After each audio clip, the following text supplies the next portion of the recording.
Good afternoon. Well, we've had some incredible rain today, so I'm going to sit and talk and be dry. Although it was gorgeous, and there was lightning and thunder and everything, and the winds were blowing, and so it was just full of wonderful surprises. So Gaia is out in full force today, exercising her strength. Now, what about our strength? Well, first of all, I thought we'd talk about our advisor on intelligence matters, Gabbard. She made an assessment that in Iran, they were not ready for nuclear weapons. Whether or not they had enriched material of whatever level is argued is the level that they're at, they were not a danger in terms of some sort of nuclear proliferation. And that fits what's been happening over the years, because over the years we've been told that, Iran's very close to a nuclear weapon. It's very close to a nuclear weapon. And it appears that that is being used to justify a decision that the warmongers want, which is to go forward and to drop a very heavy bomb.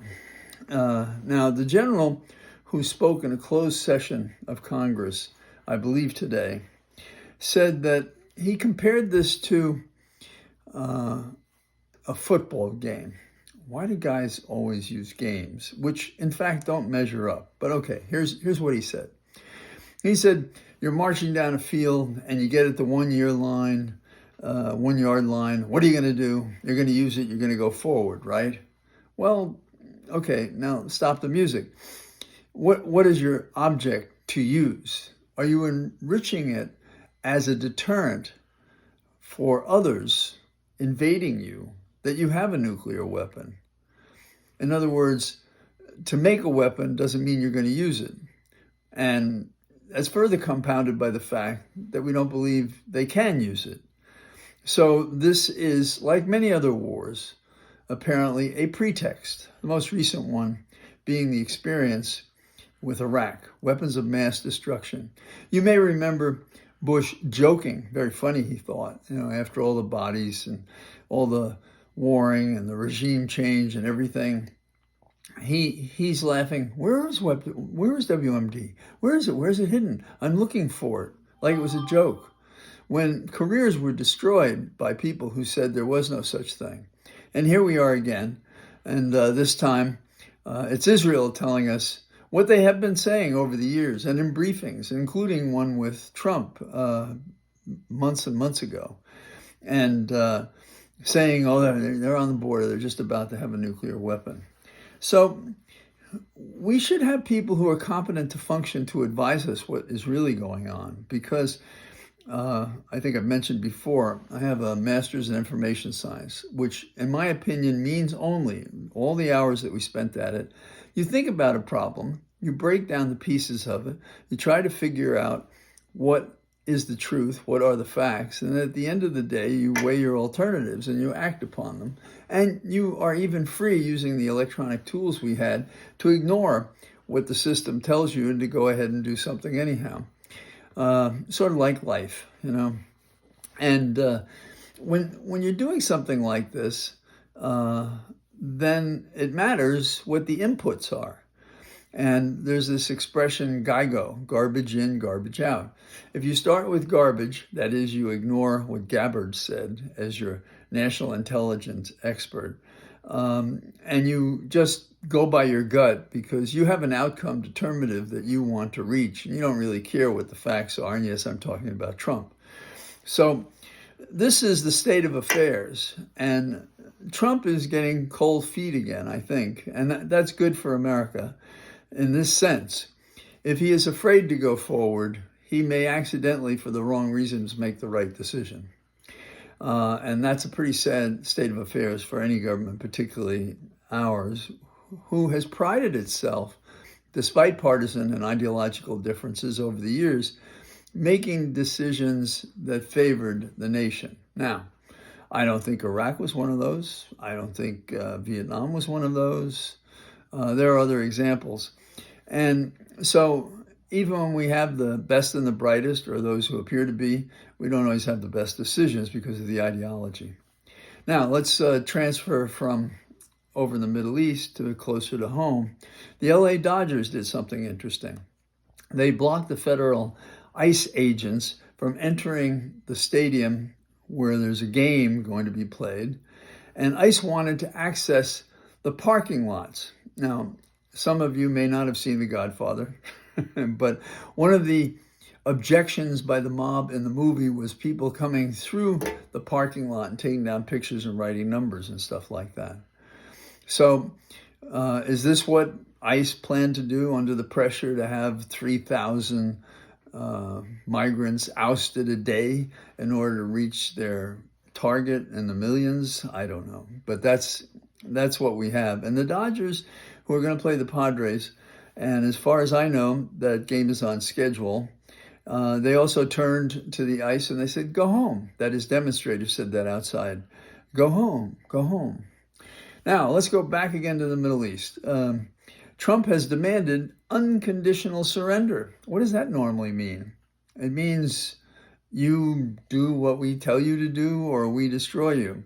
Now, Iran has not found this to be fertile ground to come to a table and to agree to do anything. And so that doesn't really promise anything. And so Iran rebuffs, if you can call this an overture, take it or leave it. And at the same time, the Russians warn us, and we know that they have a bias and they have an alliance with Iran, but that doesn't mean their advice is bad under these circumstances, given the characters we have here who are not ready for prime time. As you may have heard, Trump is going to make his decision in 2 weeks. Really?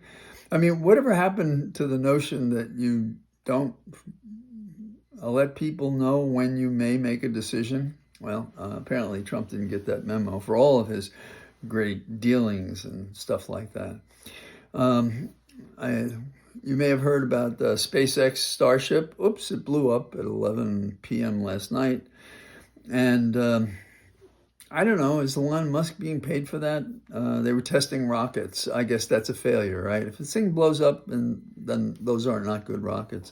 I don't know if any of you have done rocketry. It's a lot of fun with smaller rockets. And they sometimes disappear at a height and then they come back down if you arrange it that way with parachutes and so forth. But these rockets, SpaceX didn't have a chance. If you want to duplicate this result in your home, all you have to do is get a large amount of liquid oxygen, not easy to contain and preserve, and some high energy methane, and you can have a blow up like that. The fear of astronauts, certainly at the beginning, and it hasn't diminished, is exactly this. I mean, you are sitting on something that is possibly explosive, and you hope to direct all the power in such a way that you are thrusted up into space. Let's go to New York for a few moments, hopping around here. In New York, ICE, the strike force, barred congressional representatives Goldman and Nadler from inspecting the INS detention facilities. Now, Congress does oversee this and approves it and has a legitimate basis for doing this, but you get this sense of there's a group of gangsters, juvenile delinquents, common thieves, who do whatever they want. They've been told, go out and do this, and you figure it out, and you do it, and I'll cover for you. I give pardons, if you do something criminal. Okay, let's go back to the Middle East. What exactly is this bomb that they're going to use? It's 30,000 pounds. What is that, 15 tons, 2,000 a ton?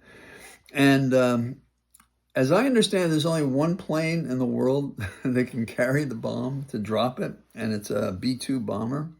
And only a U.S. pilot can fly it. And the location that they want to drop it is in a place called Fordo, F-O-R-D-O. And it's because way down inside, below the mountain, that's where this enriched uranium is. And this is the mother lode, if you will. And they want to focus the attack on there. And that may not be the end of it. And there's no reassurance that it won't spread radiation, and we don't know where the beginning and end of the destruction may be. And we, the United States, are apparently the only ones who can drop this bomb. And if you can't do that, then you can't control the enriched uranium. Interesting squeeze, right? So is Trump hoping 2 weeks that Iran will say, okay, uncle? I don't think so, because they just dropped a bunch of bombs that is Iran did on Israel and Israel on Iran. So that war continues. And so what do we have? 300 feet below a mountain, we want to get this 30,000 pound bomb down into that. And what's the prediction? What do you think it would be if you were to drop some bomb in your house? Can you predict what forces and where it will go? The constraints have to be the shape of the land and it's just terrible, and it can't be the end of the war. Now, Israel is trying to back off whether or not the whole thing is a pretense anyhow, so that they can have regime change and take over the country, because the people would want to have Israel choose its leaders, or maybe they can have phony elections like we've done in other places. So that's that story. Now, I think I had this thought about Hegseth. As a kid who had nuns and Jesuits in high school, and even some in college at Fordham before I went to Columbia undergrad, before I went to Columbia Law School, I spent a fair amount of time reading and analyzing the Bible. We had theology classes, philosophy classes, all of these things. I would occasionally speak to local priests to resolve one of these theological issues I was supposedly writing about or studying. And it was very interesting. The priest was humble. He said to me, John, we don't study that stuff. We don't know about that. And the reason I mention this as a background is Pete Hegseth the other day said the one book he read was the Bible. Yeah, well, I wonder if that's true, number one. But number two, when you look at that guy, do you think of him as a reader, a guy who sits down and reads a book, thinks about it, discusses it with other people?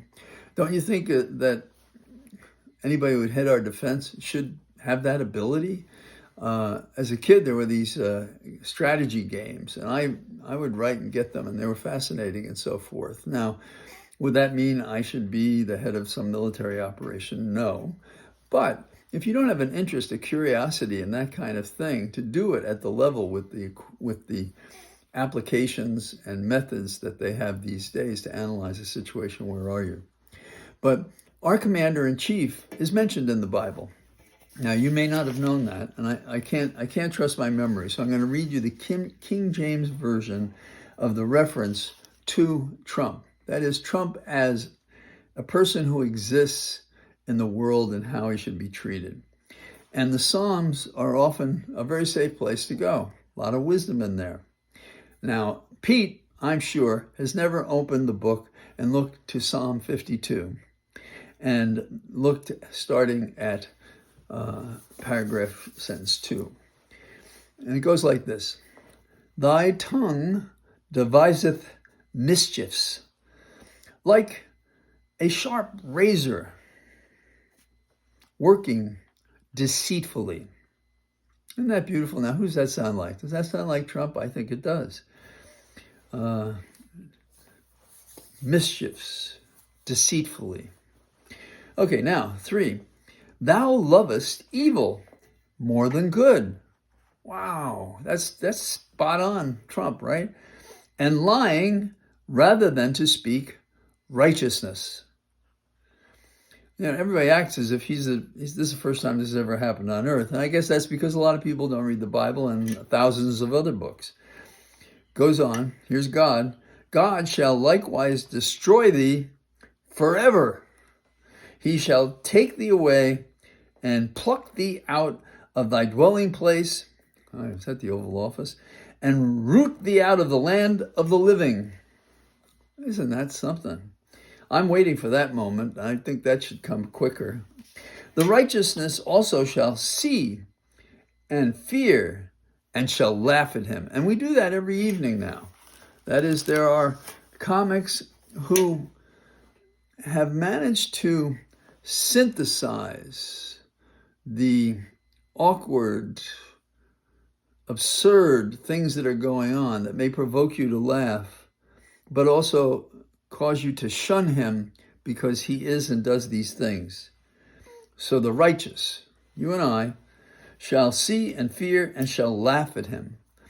Lo, this is the man that made not God his strength, but trusted in the abundance of his riches and strengthened himself in his wickedness. Now, if that isn't square on Trump, I don't know what is. Now, some of you may know when Psalm 52 was written and who sang it popularly, because these Psalms were sung. For those of you who wonder when I first learned that, it wasn't at school at all. My mom read two books that she talked about, and the first books I read as a kid, and I don't know how I understood one of them. One was Black Beauty, and the other was The Last of the Mohegans. And in there are characters who sing the Psalms, which made me think of the statements made in these Psalms about the players of the day. And look at that, from Psalm 52 in the Old Testament to today, they have nailed this guy to the wall, and we still don't master him. We know who he is. He comes from, I don't understand. How could he be this? And so forth. This is an encouragement because I once had a lawyer from further down south, and he asked me, did it matter if my opponent was smart? And I said it did, because if I did something smart and I wanted it to persuade the other side, they had to be intelligent to understand what I was doing. Now, I thought I was set up a bit, because then he said, so you're saying in a battle of wits, John, that if your opponent is unarmed, you're at a disadvantage. This nation's at a disadvantage. We have more stupid people in significant places compromising us by the hour every day. Today is no difference. But we see people pushing back. Tim Kaine wants to have a war resolution next week. That might take care of one thing. We have judges making decisions that have been helpful. When it gets to the Supreme Court, it's a problem. We have had demonstrations across this country more than attended the faux celebration of weapons. And you may or may not know, if you have ever read this, ever studied Latin or anything, but they had these fabulous parades when there was a victory. When there was a victory. And see, Trump does nothing right. He does it all wrong, and he intimidates people. And I just wish somebody had stood up to him, and his mom had slapped him on the hindquarters, hefty as they are, so that we wouldn't have to deal with him in public office. So I've rambled on somewhat because it's dry, it's not wet, and these issues abound day by day. Thank you for being with me. I hope it was interesting. Talk to you soon.